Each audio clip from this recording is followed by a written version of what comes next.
Yes, चलिए next हम देख लेते हैं कंसेप्ट ऑफ रोटेशनल मोशन. सी अभी तक हमने जो पढ़ा that is linear motion.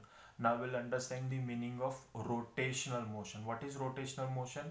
When every particle of a rigid body moves in a circular motion which lies in a plane perpendicular to fixed straight line and having center on that fixed straight line, then it is called rotational motion. एक ऐसा rigid body बराबर जिसके ऊपर हर एक particle का एक ही circle, बहुत सारे सर्कल बनेंगे लेकिन हर एक सर्कल का सेंटर एक ऐसे स्ट्रेट लाइन पर आएगा जो एक्सिस ऑफ रोटेशन कहेंगे हम इसको. ठीक है, और वो एक्सिस ऑफ रोटेशन परपेंडिकुलर होगा टू दैट सर्कुलर पाथ्स. ठीक है, समझ में आ गया. And that fixed straight line is known as what? Axis of rotation. During rotational motion of a rigid body about a fixed axis of rotation, the values of angular displacement, angular velocity and angular acceleration are seen for all the particles of a rigid body. यानी जब हम rotational motion लेते हैं कोई भी एक fix axis of rotation पर, तो उसका एंगुलर डिस्प्लेसमेंट, उसका एंगुलर वेलोसिटी और इसका एंगुलर एक्सीलरेशन सेम रहेगा. क्लियर. फिर आगे बढ़ते हैं. The motion of a rigid body which is not pivoted, यानी फिक्स नहीं है.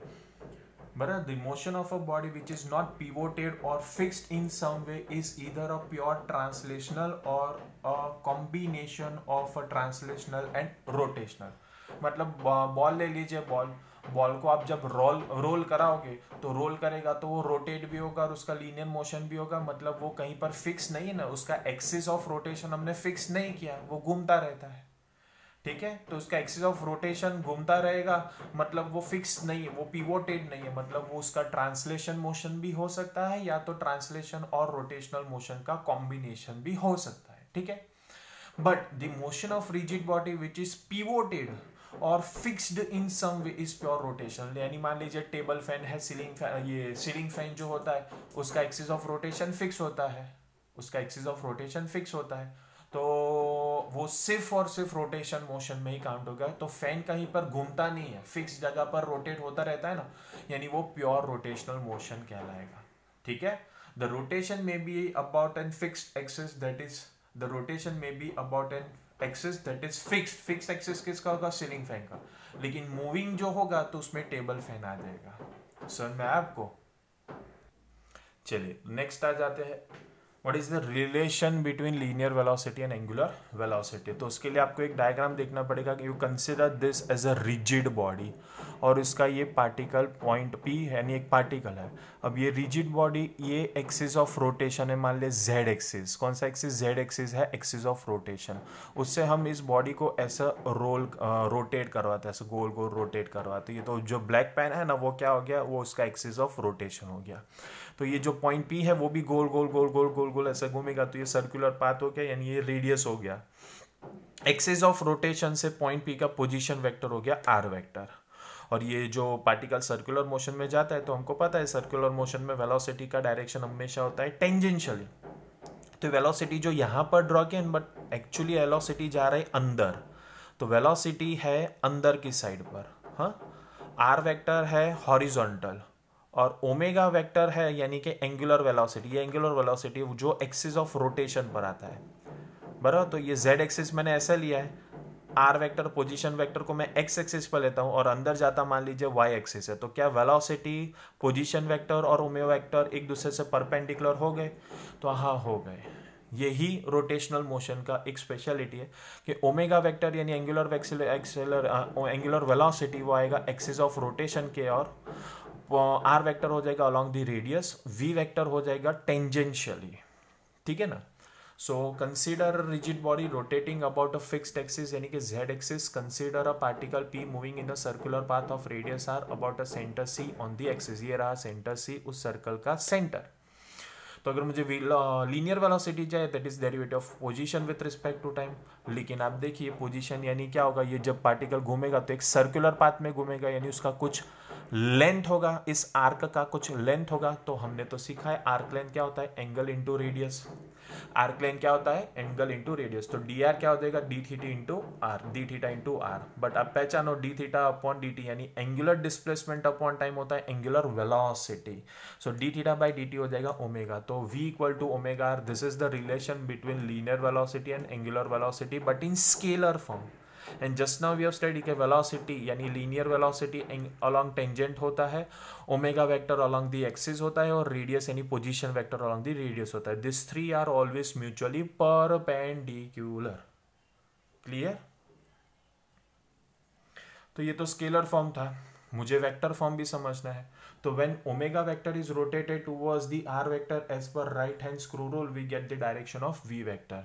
तो देखिए ओमेगा वेक्टर का डायरेक्शन क्या था, ओमेगा डायरेक्शन था मान लीजिए अपवर्ड डायरेक्शन था, यानी इसको आप ले लीजिए जे कैप, ठीक है, जे कैप। और आर वेक्टर का डायरेक्शन था I cap. What is J cap cross I cap, यानी आपको करना क्या होता है, ओमेगा वेक्टर को आर वेक्टर की डायरेक्शन में रोटेट करना होता है। तो कहने से ये जे कैप से हमें आई कैप की ओर आना है, तो जे कैप क्रॉस के कैप आपको क्या देगा, माइनस आई कैप। जे कैप क्रॉस, तो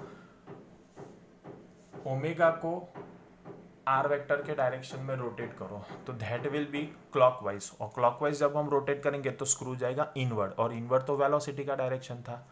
सो that's why over here it is written के when omega vector is rotated towards the R vector as per right hand screw rule we get the direction of V vector. तो actually direction होगा V vector का as per right hand screw rule by rotating omega vector in the direction of R vector. This is the vector form of relation between linear velocity and angular velocity. Clear? चलिए next आ जाते हैं।